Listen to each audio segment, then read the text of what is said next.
Amém. Irmão, abre a tua Bíblia comigo em Tito, capítulo 1, versículo 15. Carta de Paulo a Tito.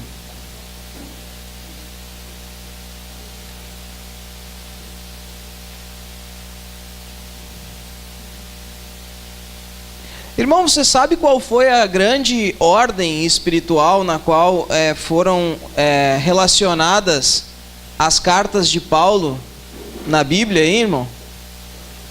Você sabe? Porque às vezes o cara passa um trabalho danado para achar, né? Daí pensa assim, não, deve ter alguma coisa muito espiritual que aconteceu, uma revelação para que fossem relacionadas as cartas de Paulo, né? Mas elas foram relacionadas por tamanho, né? Então aquelas que tu sabe que é maior, que são maiores, né? Tipo Coríntios, Romanos, que são grandes, tem um monte de capítulo, elas são logo depois de Atos.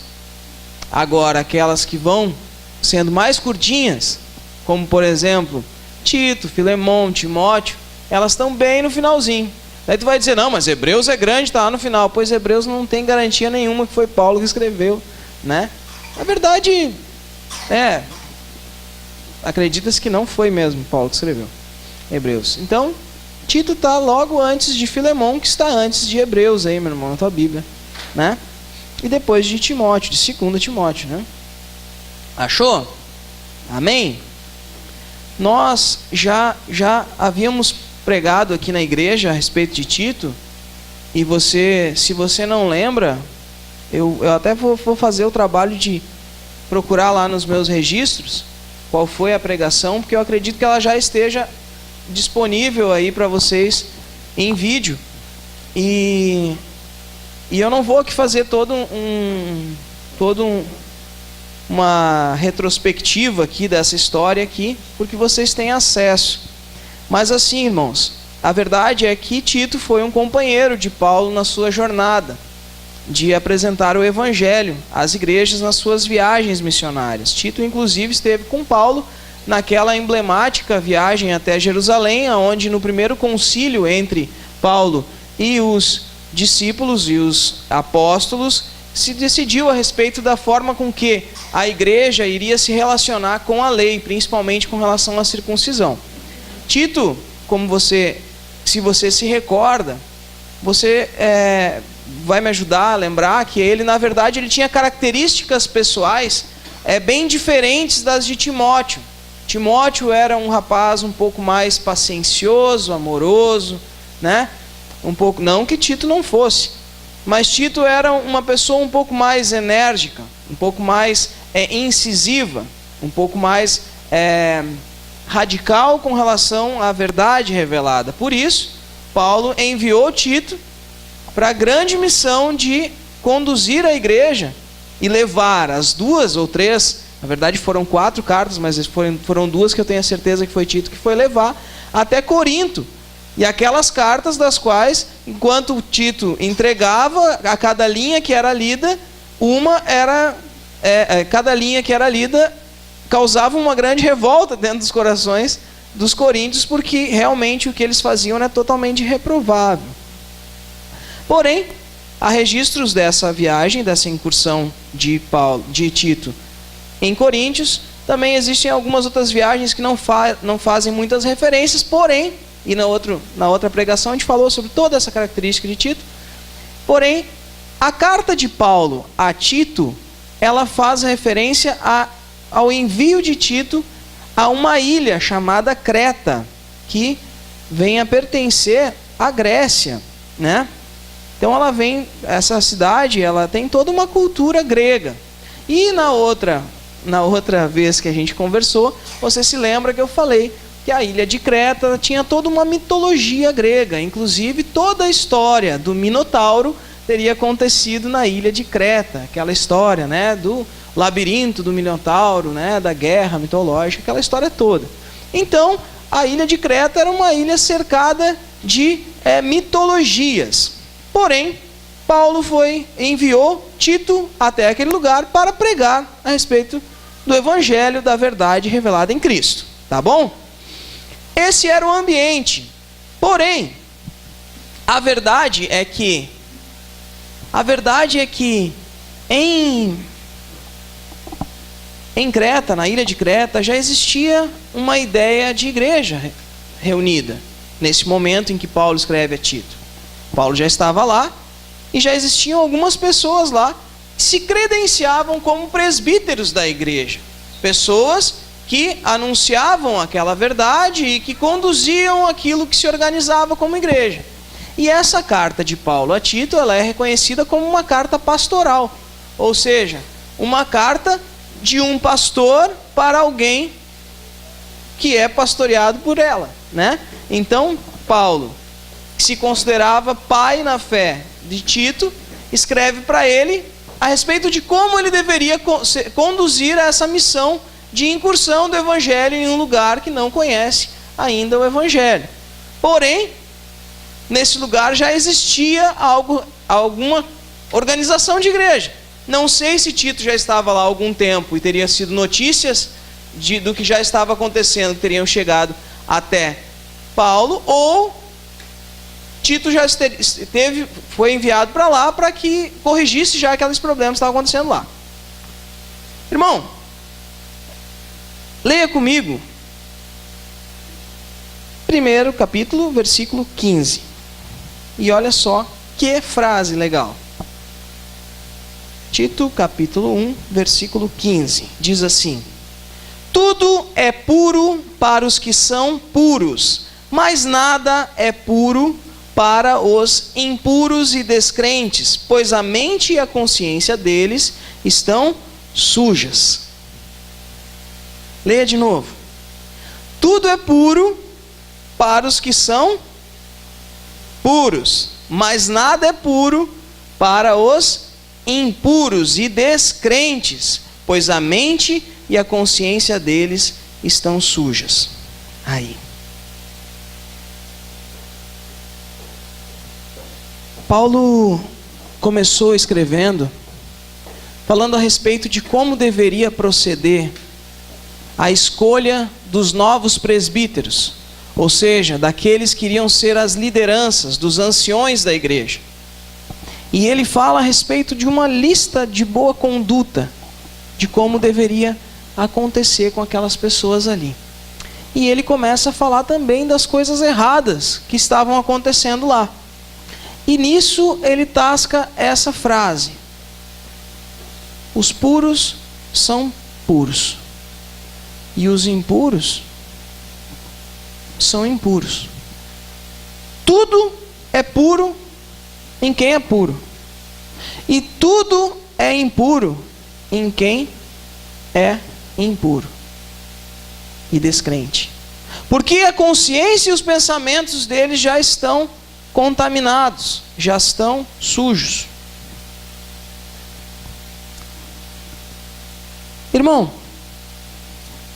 na nossa trajetória de fé, não sei se acontece com você, na nossa trajetória a gente vai construindo algumas coisas, não é?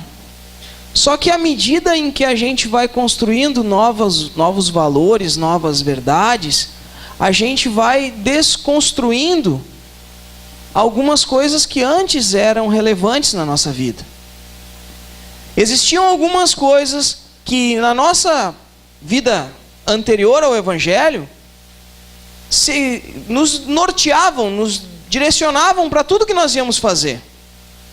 Estava conversando com o pessoal agora esses dias e a gente consegue ver claramente que a vida de quem é um descrente em Cristo, ou alguém que não tem Cristo realmente como base da sua vida, é norteado por esse mundo e é muito fácil de tu encaixar em algum grupo. Porque tem aqueles que vivem em busca do dinheiro, tem aqueles que vivem em busca do prazer, tem aqueles que vivem em busca de ostentar uma aparência, e não foge muito disso. Quase nada. Garantias de segurança, de estabilidade. E as pessoas vivem na direção daquilo. E parece que essas coisas são tão fortes dentro de nós, que realmente nada vai ser capaz de abalar essas estruturas. Tem pessoas que vivem e seguem piamente aquilo que os pais dizem. E parece que nada vai fazer com que isso mude. Nada vai fazer com que isso mude. Não, o meu pai me ensinou assim. Olha para o irmão que está ao teu lado. Tudo é impuro para quem é impuro. Tudo é puro para quem é puro. Olha para mim. Mas meu pai me ensinou que eu não posso levar desaforo para casa.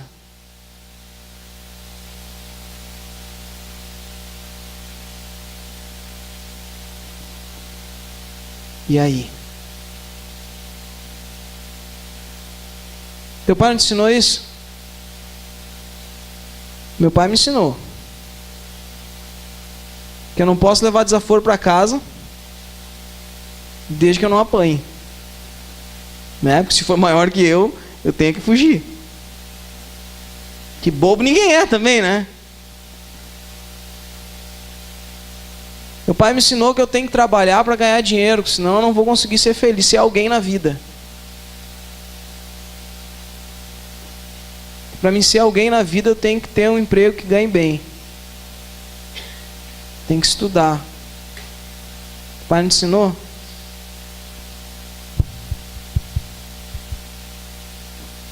Mas aí você chega diante do Evangelho e aprende que desde antes da fundação do mundo tu já é amado do teu pai. E que tu é alguém que tem tanto valor que o próprio Deus enviou o Filho para morrer por você. Isso não quer dizer que você não deva estudar, mas você já é alguém.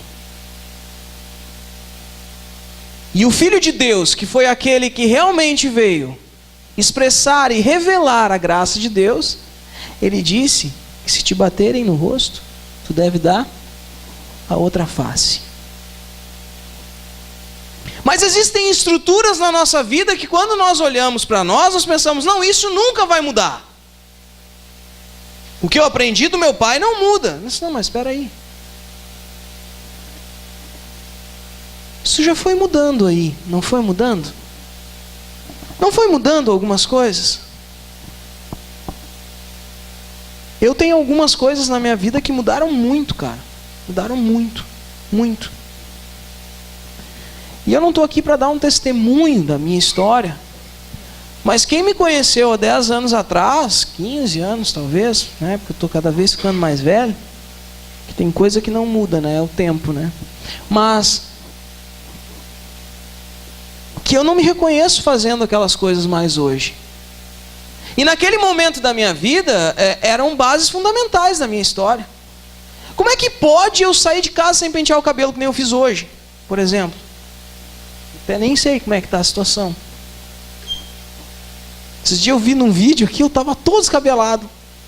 Porque eu vou no meio da oração, no meio do coisa aqui, do louvor, eu vou orando e vou esfregando na cabeça. Quem me conhece sabe que eu estou sempre passando a mão na cabeça, na barba, sempre passando a mão na cabeça e na barba. Quando tem cabelo na cabeça, quando tem barba é na barba. E tu vai esfregando assim, daí eu estou pregando aqui, estava olhando a mensagem lá, né? Porque eu gosto de assistir de novo para ver as bobagens que a gente fala e as coisas que foi o próprio Deus falou, que o cara nem viu o que tinha falado, né? É legal assim, né? No meio da mensagem.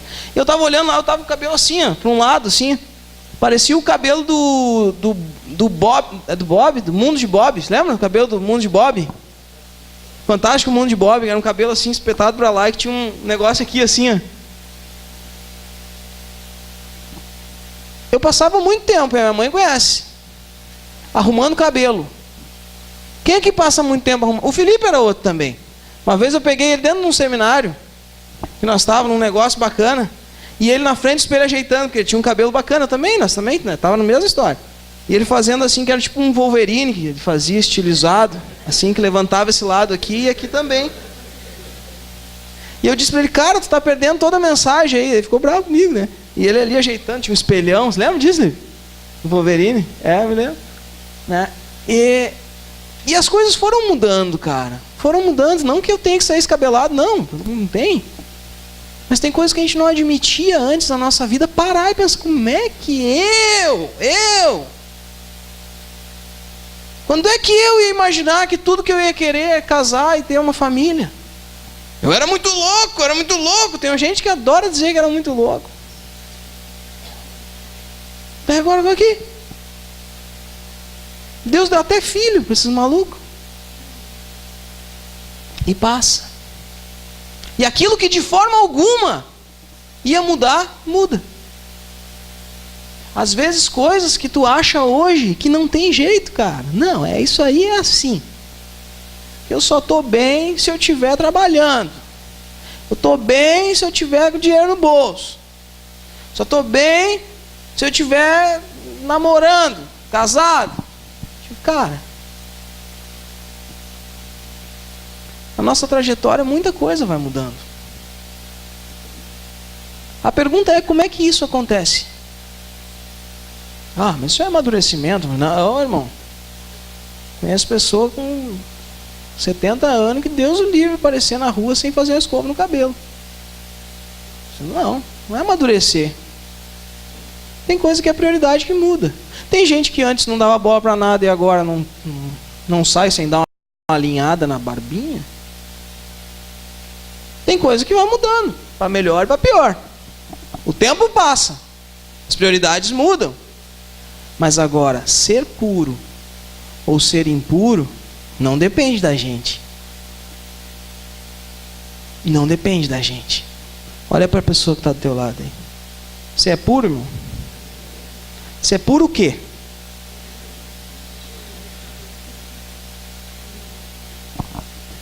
Ser puro ou ser impuro depende de Deus, não é? O que Deus fez para nos purificar, meu irmão? O que Ele fez para nos purificar? Me responde aí. O que Ele fez para nos tornar puros e aceitáveis? Nos tornar filhos de Deus. O que Ele fez? Você sabe, meu irmão, pelo amor de Deus. O que justificou os nossos pecados? Ou seja, pagou o preço pelo nosso pecado. O que fez isso? Como é que Deus fez isso por nós? Oh, glória a Deus, pastora. Olha aquele que vem vindo. Quem é aquele? O Cordeiro de Deus que tira o pecado do mundo. Aquele lá, eu não tenho a honra de atar as suas sandálias.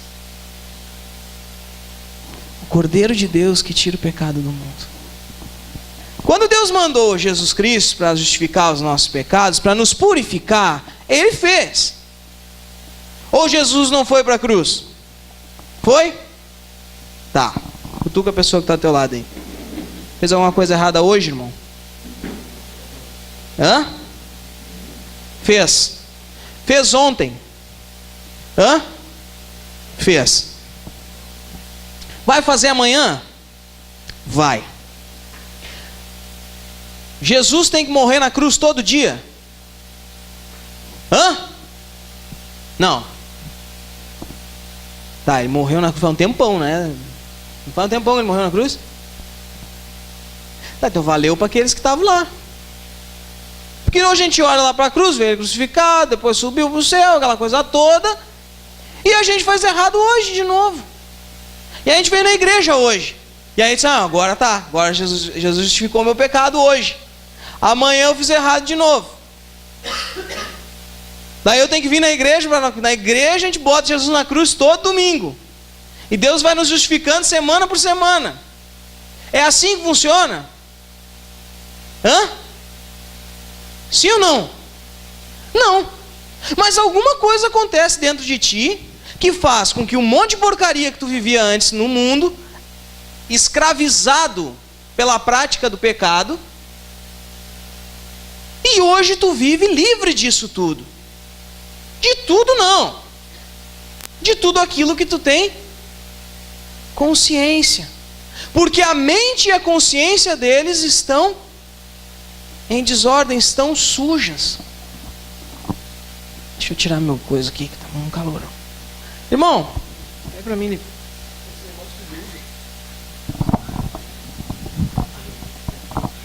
Eu tô com os botões tudo desbutuado, né? Pera aí, irmão. Desisti. Tá bom, não vai. Irmão, quando eu comecei a falar com vocês, eu estava falando essa história de Tito. Para ter uma ideia, olha só o que estava acontecendo lá. Versículo 10, capítulo 1, leia comigo. Versículo 10, capítulo 1. Fica com a Bíblia assim meio aberta, sabe? Nós vamos ler várias coisinhas hoje, sim. Porque é bem pequenininho o Tito, né? Nós vamos ler um trecho de cada capítulo, praticamente. Versículo 10 diz assim. Posso ler? Pois existem muitos, principalmente os que vieram do judaísmo, que são revoltados e enganam os outros com as suas tolices. É preciso fazer com que eles parem de falar, pois estão atrapalhando famílias inteiras por ensinarem o que não devem, com a intenção vergonhosa de ganhar dinheiro. Foi justamente um deles, um profeta da ilha de Creta, quem disse: os cretenses só dizem mentiras e são como animais selvagens, uns preguiçosos que só pensam em comida.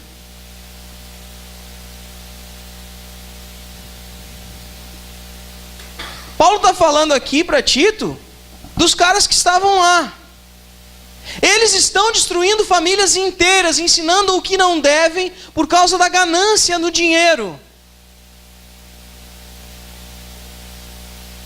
Você conhece alguém que faça isso, meu irmão? Homens líderes que se dizem presbíteros da igreja de Cristo, que vivem ensinando o que não devem, e estão destruindo famílias inteiras por causa da ganância pelo dinheiro.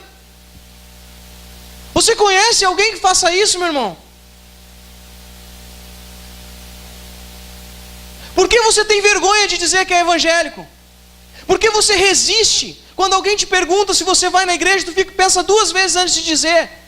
Porque a gente tem vergonha das pessoas que estão enganando o povo, destruindo famílias por causa da ganância pelo dinheiro. Aqui diz o seguinte, olha o que o pastor tem que ser. Versículo 6, o presbítero deve ser um homem que ninguém possa culpar de nada, deve ter somente uma esposa, os seus filhos devem ser cristãos, e não ter fama de maus ou desobedientes. Pois aquele que tem a responsabilidade do trabalho de Deus como bispo, deve ser um homem que não lhe possa ser culpado em nada, não deve ter orgulho, não ter mau gênio, e não ser chegado ao vinho, nem violento, nem ganancioso. Meu Deus do céu! Deve estar disposto a hospedar pessoas em sua casa, tem gente que não entra na casa do pastor, e deve amar o bem.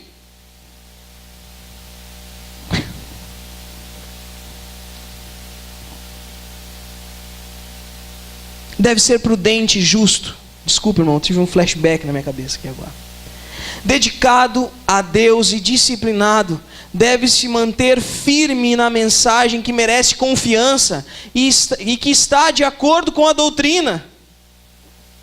Assim ele poderá animar os outros com o verdadeiro ensinamento e também mostrar os erros que são contra esse ensinamento.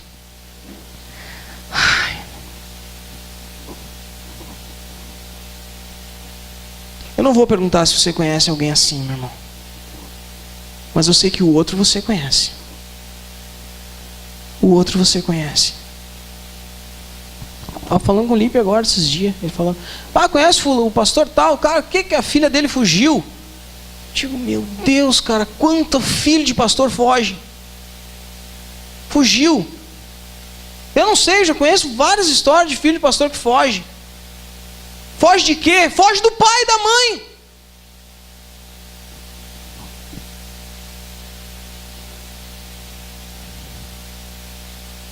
E o exemplo dentro de casa não acontece, meu Deus do céu. Eu estava na casa do Leandro essa semana, e nós falando a respeito de várias coisas, né, e tal. E a gente justificando algumas coisas que a gente pratica aqui na igreja. Eu só disse para ele assim, cara, a gente vinha de um ambiente muito louco. E tudo que a gente via que não devia ser daquele jeito, a gente simplesmente resolveu aprender como que deveria ser. A gente aprendeu como deveria ser. E a gente tem aplicado isso. Algumas coisas não dão certo. Não dão certo. Os resultados, aliás, não são como a gente gostaria que fosse. Porque quando tu chega numa pessoa e apresenta o evangelho que nos torna livres, tu não consegue algemar aquelas pessoas nos bancos da tua igreja. Sabe? Tu não tem como estabelecer um pacto de fidelidade, da qual a maldição irá alcançar a pessoa que sair pela porta da igreja. Tu não consegue. Tu não transforma a pessoa em um cativo do dízimo, que vai achar que vai ser miserável se parar de dar dinheiro para a igreja. E aí ela não deixa de estar na igreja, nem mesmo de dar dinheiro, não porque ela quer estar com Deus, ou porque ela ama, ou porque ela entende a responsabilidade de viver em comunhão com os irmãos, ou porque ela sabe que a vida dela é isso e não existe outra vida sem isso. Não, ela está ali porque ela continua gananciosa, querendo cada vez ganhar mais.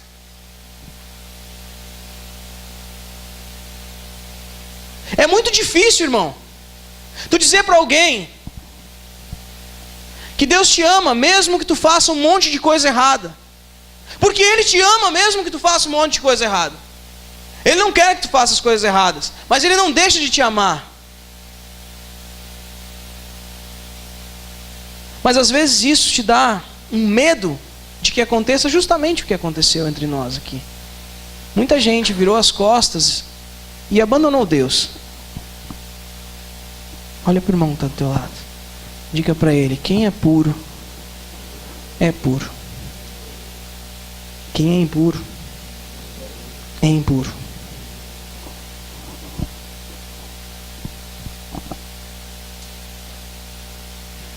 Quando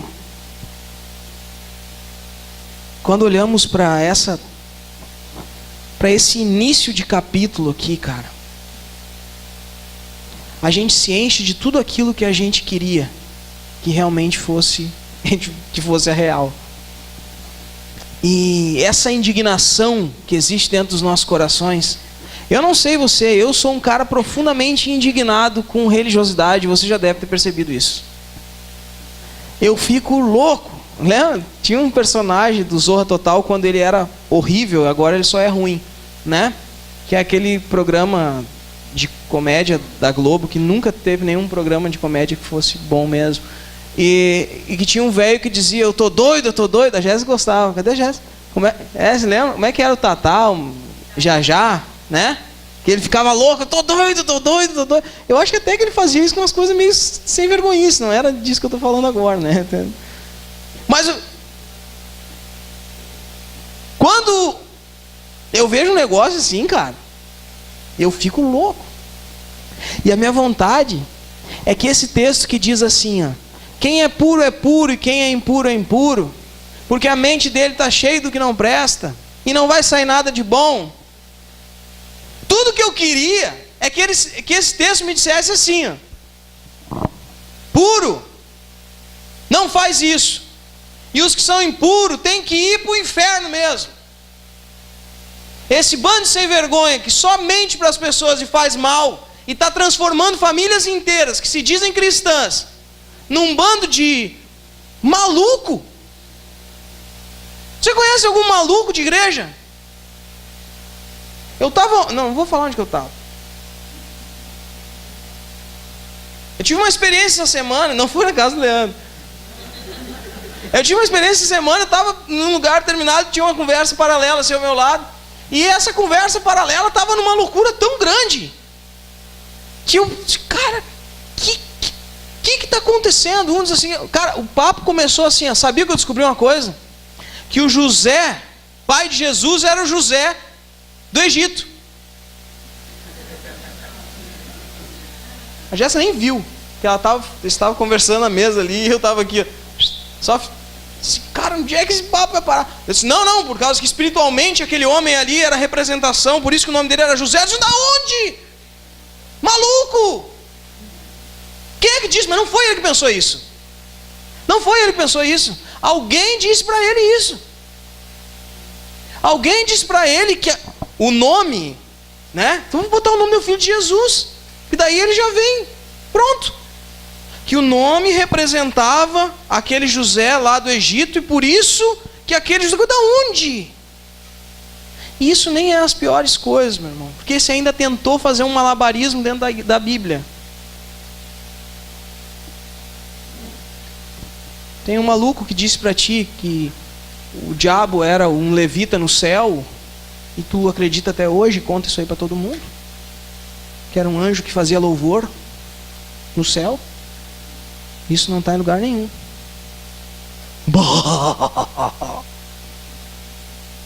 Não está, irmão, sabia? E sabia que o nome Lúcifer, na verdade, não é Lúcifer? Quer dizer estrela da manhã, e não é um nome próprio isso. É só uma palavra. E a gente dá um nome ainda pro cara. E eu tinha uma conhecida que o apelido dela era Lulu, por causa que ela era um demônio quando era pequeno. E o irmão dela achou que Tri ia ser Lulu, o apelido, por causa do Lúcifer. E eu achava que, coitada, tudo que ela fazia de errado era por causa do nome dela. O nome dela não tinha nada a ver com Lulu. Por que eu estou falando isso, cara? Porque a gente fica louco com as coisas que as pessoas ensinam por aí. Eu não sei você.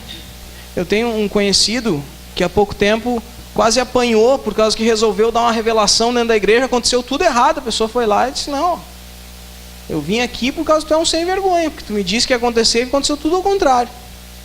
E daí aquela resposta clássica, né? Não aconteceu por quê? Porque tu não teve fé, irmã.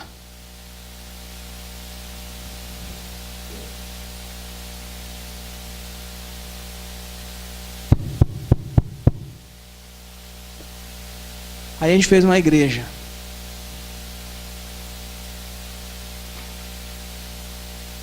E a gente entende algumas loucuras que as pessoas fazem. E até as coisas que elas dizem. Mas Paulo conhecia Tito. Tito era um cara, sei lá,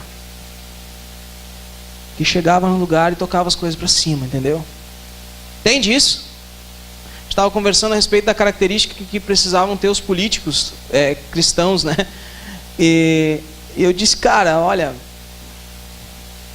para lidar com safadez é só tocando tudo para cima, velho. Entendeu? Toca tudo para cima e esteja disposto a morrer, né? Daí ele disse, mas aí não vale a pena, porque o cara vai morrer. Daí eu disse assim, pois é, cara, Jesus morreu. Ele fez isso, ele tocou tudo para cima. E a verdade é que Tito tinha essa característica, eu acho. Parece uma evidência. Não é só minha. Na outra pregação eu vi e tirei essa conclusão. Depois eu fui vendo alguns vídeos a respeito da vida de Tito e tal, e essa é uma característica dele mesmo. E Paulo escreve para ele que não existe nada impuro em quem é puro, e não existe nada de puro em quem é impuro. E ele não está fazendo isso para inflamar mais a Tito, porque ele não precisava de mais nada para ficar maluco.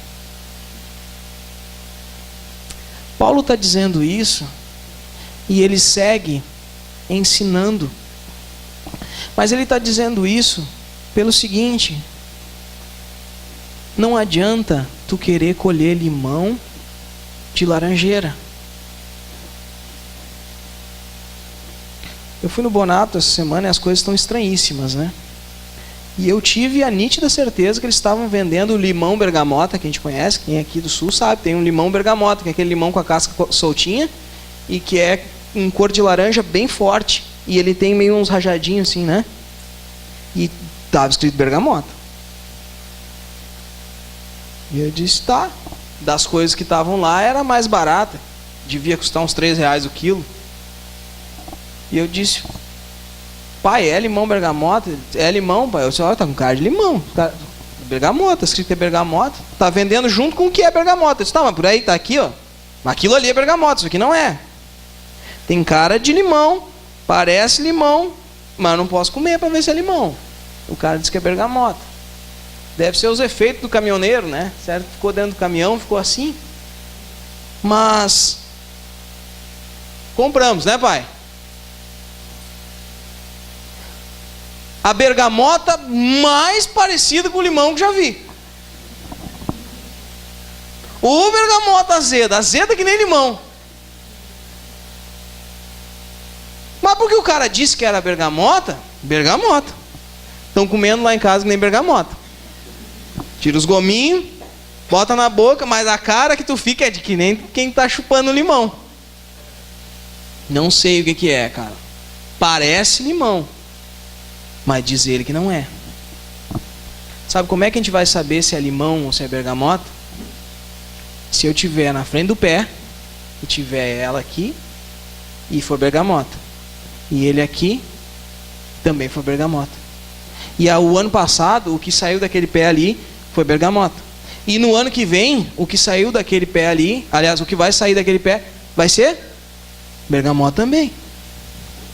Aí se naquele ano ali, porventura, as bergamotas saíram tudo que nem limão, alguma coisa esquisita está acontecendo. Paulo está dizendo o seguinte: quem está errado e vive no erro, vai fazer errado, cara. Vai fazer o que é errado. Olha para o irmão que está do teu lado aí. Sabe aquele teu colega lá? Pode ser do trabalho, do colégio, da faculdade. Sabe aquele teu colega lá? Que faz um monte de coisa errada. Não espera dele. Não, presta atenção. Não espera dele que ele faça o que é certo. Desse pé de limão só vai sair limão. Só vai sair limão. Ou seja, Paulo, Tito, tu tem que escolher umas pessoas aí.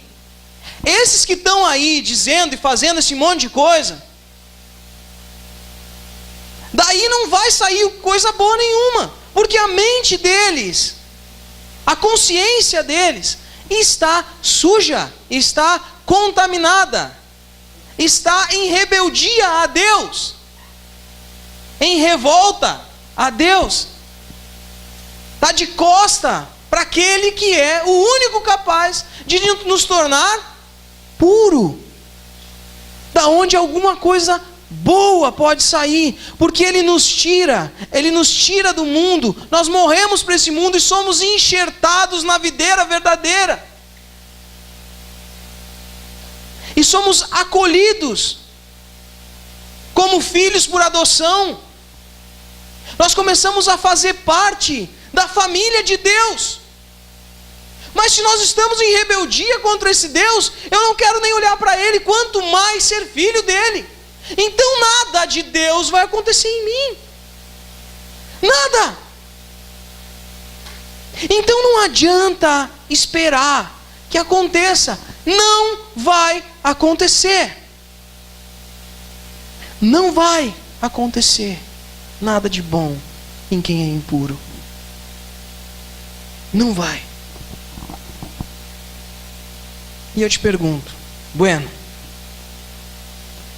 e como é que funciona esse processo de transformação, de purificação, irmão? Porque é o seguinte: é você que faz? Não, né? É você que faz? Você que fica puro sozinho? Não, né? Não. É você que precisa de uma ajuda de Deus para isso acontecer. É? Não. Que se você ajudar, você vai estragar tudo, porque você é impuro. Quem é puro faz o que é puro. Quem é impuro não faz nada que seja puro. Então aquele que é puro, Jesus Cristo, vem e completa um plano de purificação, justificação, santificação. Todas essas palavras você ouve naquelas músicas bonitas que as pessoas choram horrores cantando, mas não entende nada. Essa santificação, essa purificação que é feita por Deus na nossa vida, é feita através do seu Espírito, Espírito, que também quer dizer santo, quer dizer puro, separado, único, sem mistura. Sem mistura. Olha para o irmão agora. Irmão, não vou dizer que tu é impuro, mas está meio misturado aí, irmão. Está meio misturado.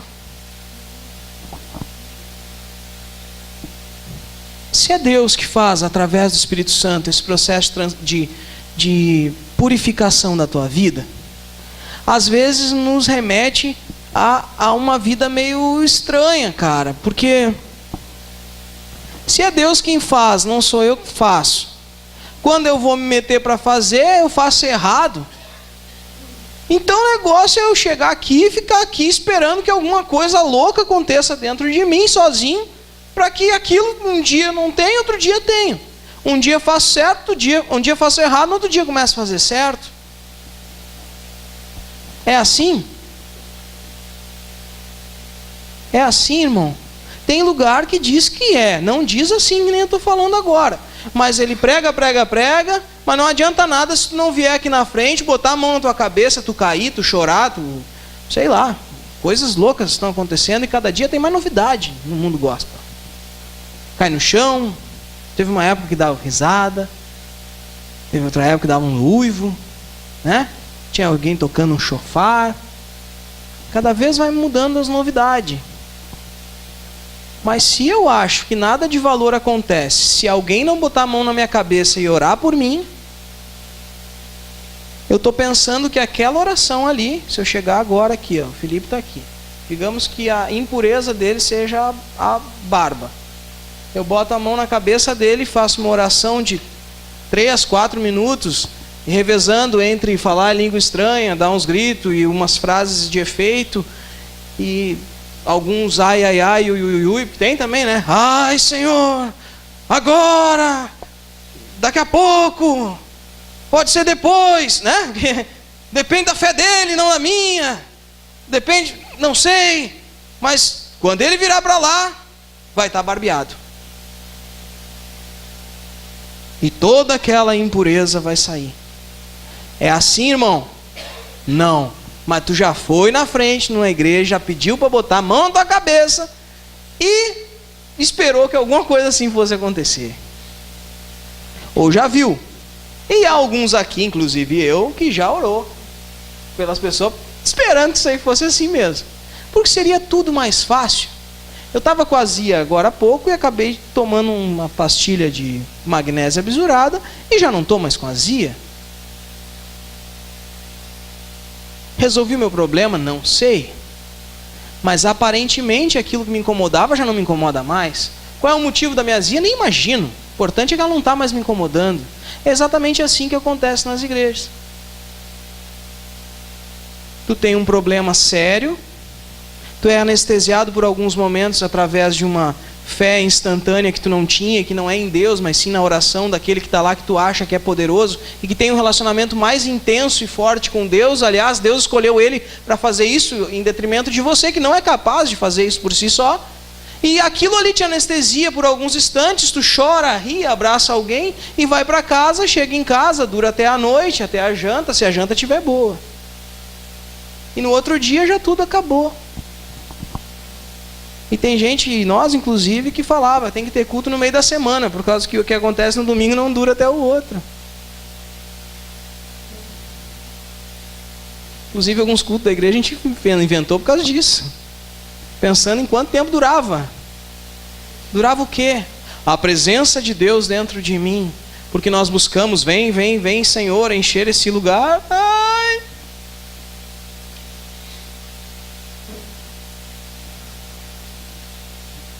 Na terreira, que eles giram para descer. O Espírito já está, desde a fundação do mundo, quando Cristo foi crucificado por nós. E no tempo da dispensação certa, nós estamos vivendo pela graça. E isso é muito louco, mas o que eu quero te dizer é o seguinte: quando a gente aceita Cristo, o Espírito já está ali. Porque senão nós não estaríamos reagindo dessa forma. Então eu não tenho que chamar Deus para dentro de mim, que Ele já está. Cutuca o irmão que está do teu lado aí, irmão. Como é que pode?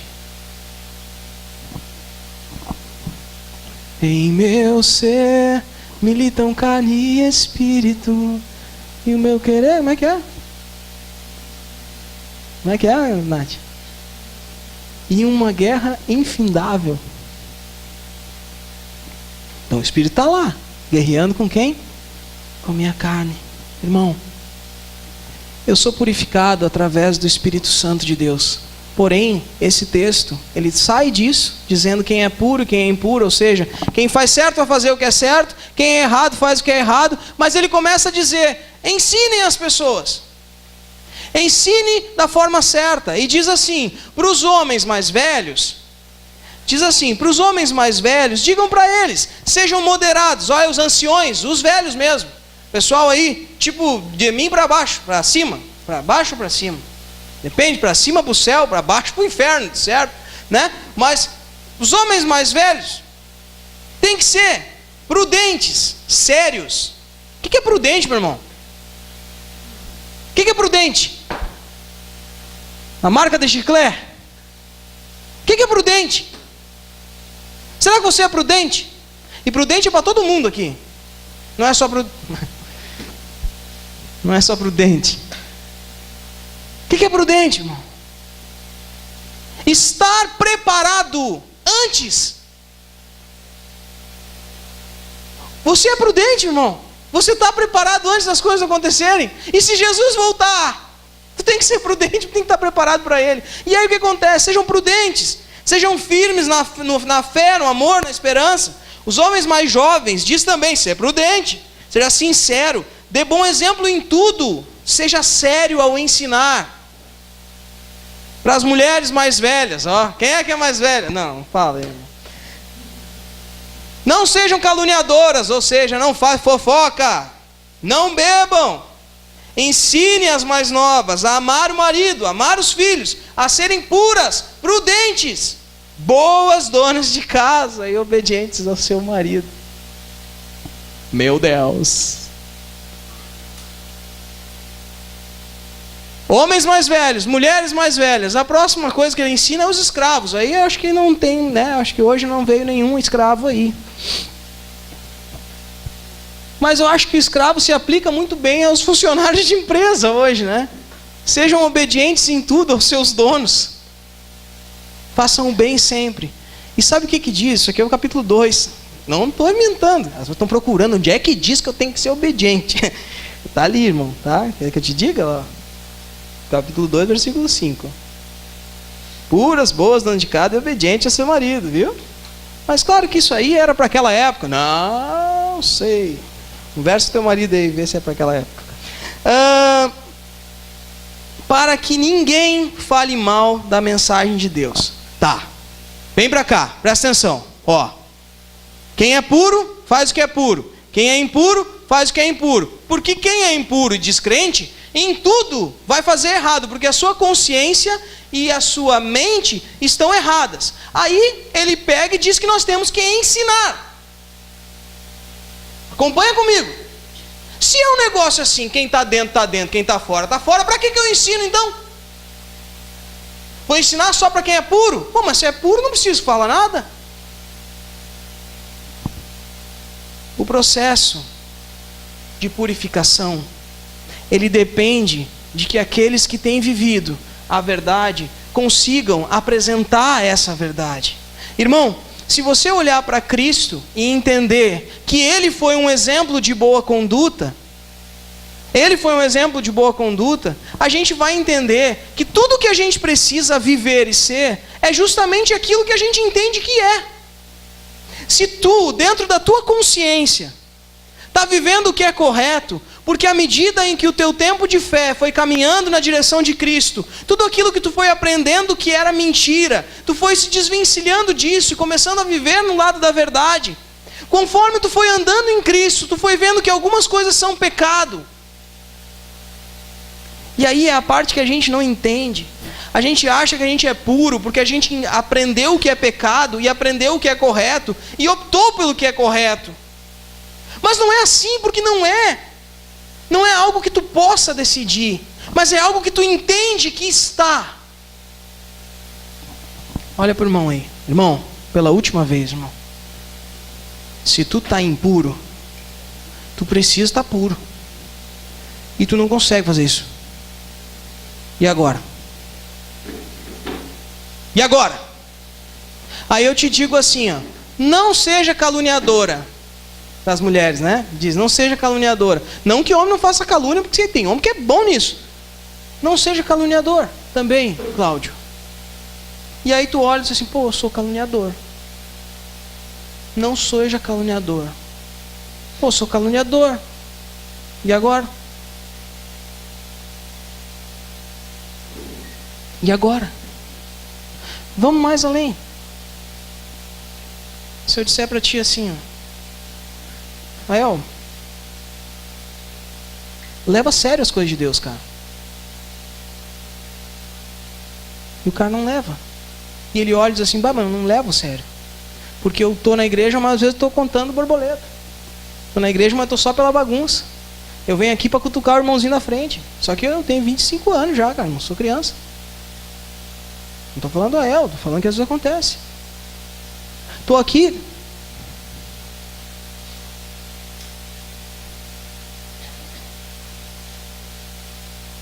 Preciso ser prudente. Eu tenho que estar preparado para as coisas que estão por vir. Quem é que é solteiro? Levanta o braço aí. Sim, solteiro, tipo, sou namorado também, é solteiro. Casado é que é casado. Levanta a mão bem alto aí, irmão. Levanta bem alto. E desses que são solteiros, que um dia querem casar, levanta o braço. Os rapazes são tudo casados aqui, eu não tinha visto. Meu Deus do céu. Vai casar, né? Vai casar? Tá. Prudente, Claudião, aqui. Uma experiência aqui no negócio. Prudente é estar preparado antecipadamente, né?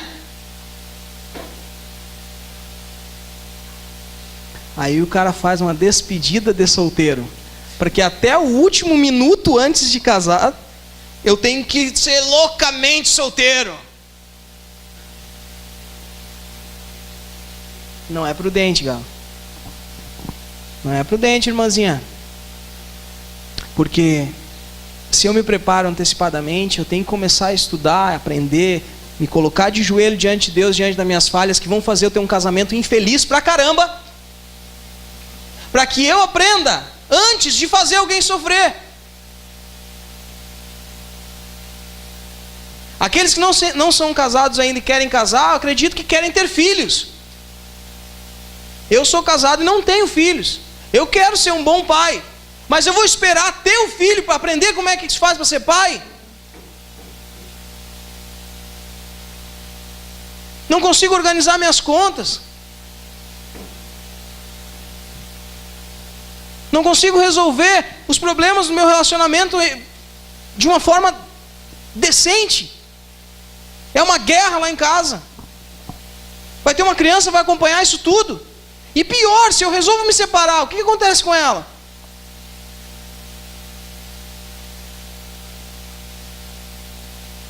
Se aconteceu com você, que seu pai é separado, se você se separou, aconteceu isso, cara, você sabe do que eu estou falando. Se fosse prudente, preparava antes. Para todos, os mais novos, os mais velhos, as mulheres, os homens nessa história, todo mundo tem que ser prudente, todo mundo tem que estar pronto antes. Antes. E como é que faz para ser puro antes, se não depende de mim? Eu chego aqui na igreja, eu conheço a verdade, me revela a mentira que eu vivo. Eu estou aqui achando que estou limpo, mas quando eu chego diante da luz que é Cristo, eu vejo o quanto sujo eu sou. O que eu faço?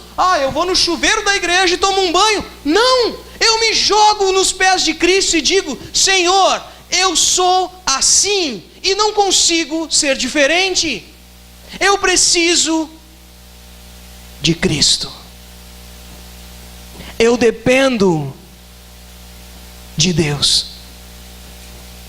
Eles cantaram uma música nova, para mim era nova. Eu sou meio distraído às vezes. É nova aquela ali, né? Publicano. É, né? Lembra da história do publicano, mano?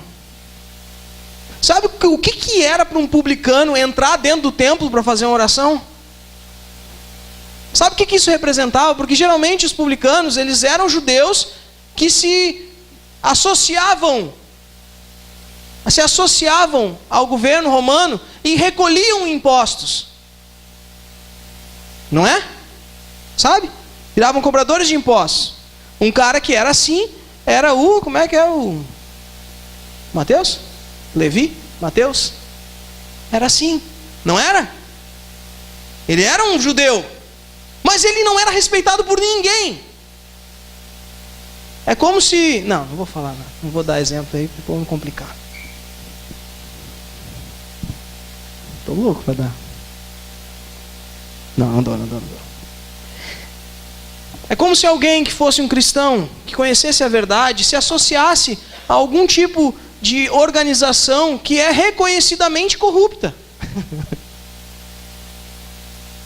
Tipo um partido político. Falei, Felipe. Não falei o partido também. Até porque eu não sei se tem algum. E aí? Imagina que todo mundo vira as costas e diz assim, esse aí resolveu roubar agora.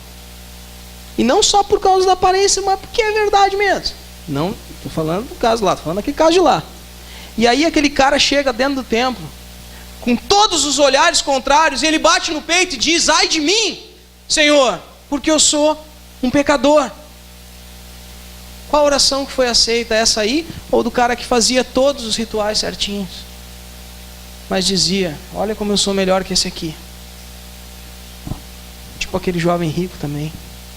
Além de rico, era arrogante pra caramba. Te pergunto, irmão. O processo de purificação na tua vida, ele acontece assim. Isso te torna puro, sabe? É tu conhecer algo que te revela quem tu é. Sabe? Sabe tu passar uma vida inteira renegando teu pai. E o teu pai vai na igreja e tu é da igreja também. Ou o teu pai não vai na igreja, mas tu já vai na igreja há muito tempo. Ele te ensinou tudo errado, você tem uma relação horrível com ele. Só que você vai na igreja um tempão, cara. E você sabe que você tem que perdoar ele. Mas você não perdoa. Mas você chega na igreja hoje, Deus fala contigo, cara, Deus te perdoou pelo quem tu é. Olha só como é. E Deus está disposto a perdoar inclusive teu pai. Tu tem que perdoar o teu pai também. Tu tem que perdoar o teu filho também, mesmo que ele faça coisa errada.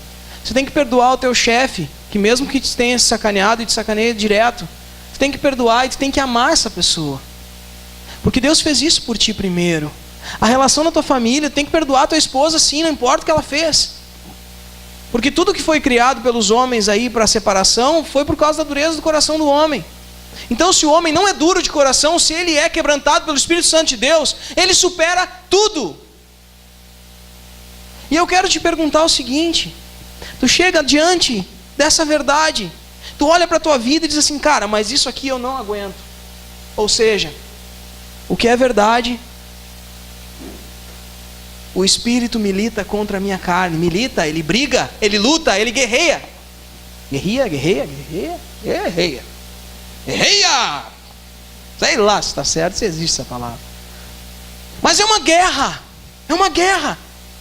Briga contigo isso. Sabe? Tu olha para tua namorada e tu diz que ela é uma pessoa digna, que Deus te deu para escolher ela como tua esposa. Mas tu trata ela como, sei lá, uma prostituta do mundo. Por quê? Porque tu é legal com ela conforme as vantagens que ela te dá. Tu escolhe o teu marido pela roupa que ele veste. Aí é tu que te comporta como uma prostituta. E aí isso faz diferença? Isso é a verdade, irmão. O respeito, o amor, como ser pai, como ser mãe, como se relacionar, como ser um bom irmão, como ser amigo. como se relacionar com o governo. Jesus Cristo veio no mundo e o mundo estava todo errado. Ele não levantou uma bandeira, a não ser a verdade que ele apresentou a respeito de Deus, aquilo que Deus queria falar. Ele apanhou, ele foi escorraçado. Ele movimentou multidões, simplesmente caminhando de uma cidade para outra para dizer o que precisava ser dito. E ele morreu, cara. Ele não ficou dizendo para as pessoas não pagar os impostos. Então não me venha dizer que porque o governo rouba e faz um monte de coisa, tu só nega imposto de renda. Tá errado, mano. E eu não estou falando isso porque a nossa igreja prega que a lei é dar dinheiro na igreja. Não, porque a nossa igreja não prega isso. Mas que a lei diz que tu tem que pagar aqueles 27%, que é horrível. Tem que pagar, irmão. Porque senão tu vai preso. E se tu for preso porque tu só nega, e tu for alguém que anuncia o nome de Cristo com a tua vida, a casa do Senhor vai ser envergonhada por causa de você. Sabe? A única coisa que fala para todo mundo ali, para os mais velhos, os mais novos, homem e mulher, é o seguinte: sejam prudentes e que o resultado da tua vida anuncie a mensagem de Cristo. E se isso dá para aprender, é porque funciona assim. Eu sou impuro, mas eu conheço a Cristo. Eu me entrego a Cristo no primeiro momento da minha vida. Eu reconheço que tudo em mim não tem valor. E Ele vem e justifica a mim por inteiro. E me torna puro. Conforme eu vou me aproximando de Cristo, a luz vai se intensificando e maiores são as coisas que eu identifico dentro de mim. Mas eu sou purificado porque eu estou andando no caminho que Cristo traçou para mim. E eu caminhando nessa direção, eu vou vendo a cada dia que passa o quanto mais eu estou errado. E quando eu vejo que estou errado e reconheço que estou errado, e mais uma vez eu entrego a minha vida a Cristo, ou seja, mais uma vez eu vejo que dentro de mim, por si, eu não tenho como reagir contra aquilo porque eu vou perder, eu me entrego à militância do Espírito Santo na minha vida. E Ele me convence do meu erro a ponto de que eu seja purificado. E isso renova o meu entendimento. E isso faz com que eu viva sem viver na aparência. Sabe a pior coisa que tem? É tu viver se escondendo. Imagina alguém usar uma peruca. Sabia, eu descobri um pastor esses tempos que agora descobri que ele usa peruca, cara. Imagina, e podre de rico, né? Por que ele não faz outra coisa, né? Usa uma peruca. Imagina o cara usar uma peruca. Eu não uso peruca. Não sei, um dia não vou usar. Ei, pai, quem sabe? Hã? Dá uma dança no telhado. Imagina alguém que usa peruca, Felipe. Aí vai para a praia. Entra na água? Não entra. Aí casa. Bah, mas casei com um belo de um topete. E agora descobre. Como é que ela vai descobrir? Já não toma banho na frente da mulher. Ou toma banho de peruca. Tinha umas novelas que tinha umas mulheres que usavam peruca, lembra? Eu botava assim, aquela velha, dona Porcina, não é Porcina, não. Lembra, mãe, aquela velha? Tinha o cabelo igual da Bruxa de 71. Lembra? Também era peruca. Imagina alguém usar uma peruca. Vamos ser mais realistas. Imagina que tu conquista o teu namorado, moça, porque tu usa uma bela de uma cinta, daquelas que... Hã? Você já usou, né? Sei como é que é. Uma vez eu pensei em comprar uma pra mim. As roupas voltar a servir. Inclusive essa aqui eu tinha aposentado. Minha ideia era ficar de casaco hoje. Imagina. Chega na lua de mel. Ai, amor, vamos desligar a luz. Tem um probleminha de pele. Minha pele fica meio estranha aqui na barriga. Ah, não. Ah, não sei o que. Liga a luz. Ai, não estava coberta. Quanto tempo vai durar? Não um casamento, mas a verdade ser revelada. sabe do que eu estou falando, irmão? Tu mente pro teu marido que tu tem cabelo liso. Passa a vida inteira fugindo da chuva. Tu mente que esses dentes são teus e tu usa dentadura. Sabe o que acontece no dia? Já vai acabar. Sabe o que acontece no dia que cai a dentadura quando está assoviando? Primeiro, tu vai passar uma vergonha muito grande, mas tu vai estar livre daquela mentira. Vai estar livre daquela mentira. Ai, meu irmão, ainda bem que agora não tem mais esse problema.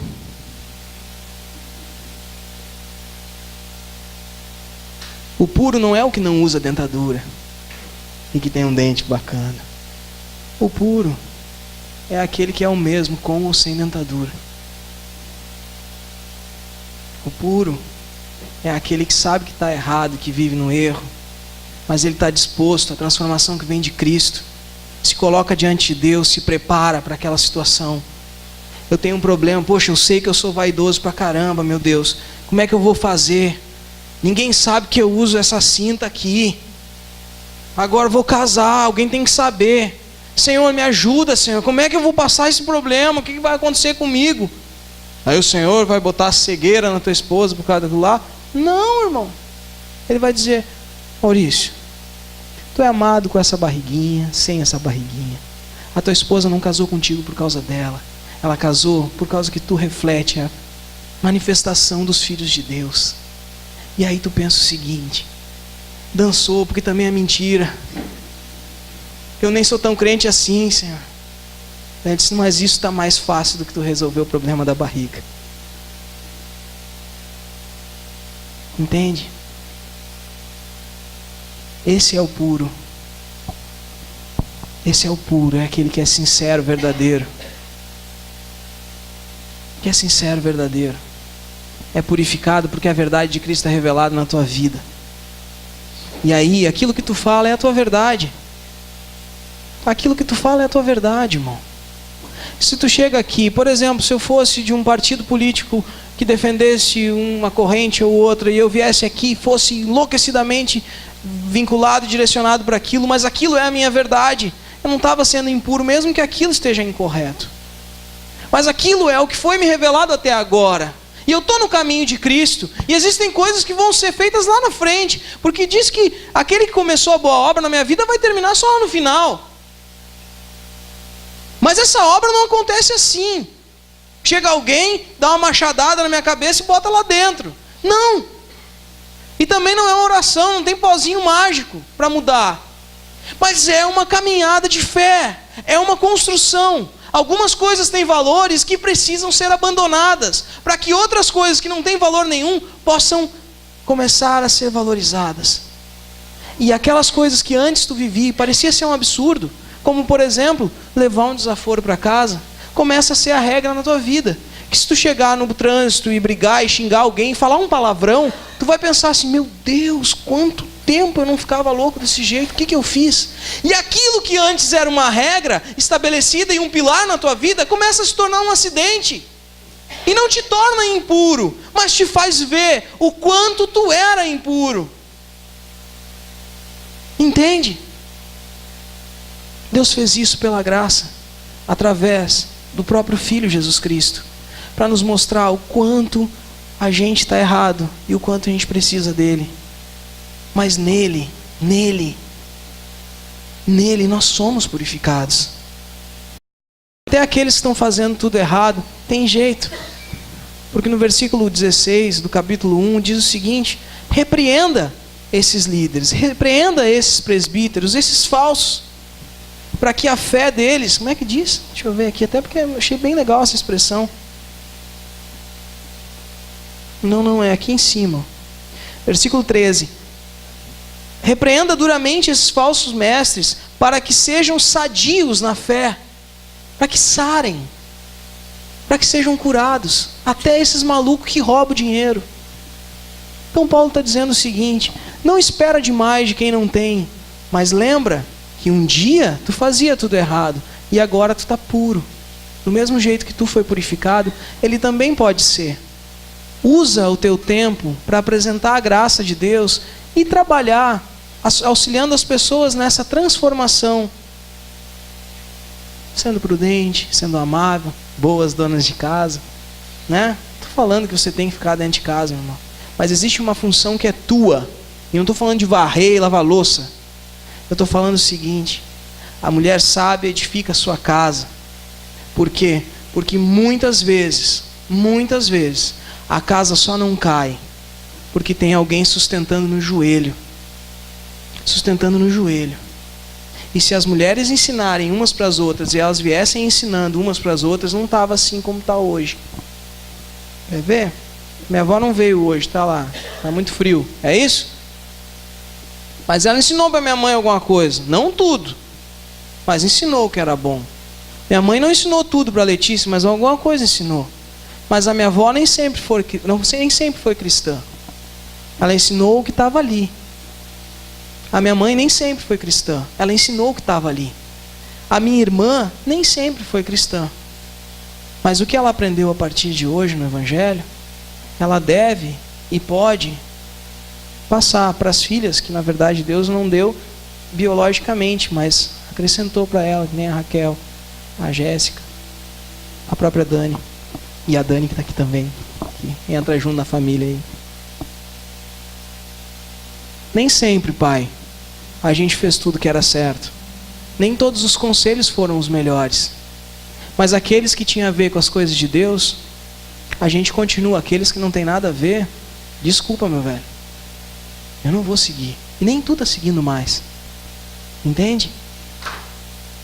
Você entende isso? O mundo nos impulsiona a viver de qualquer maneira. Mas lembra, não vai numa árvore esperando colher uma bergamota se é uma laranjeira ou um limoeiro. E às vezes o mundo te mente.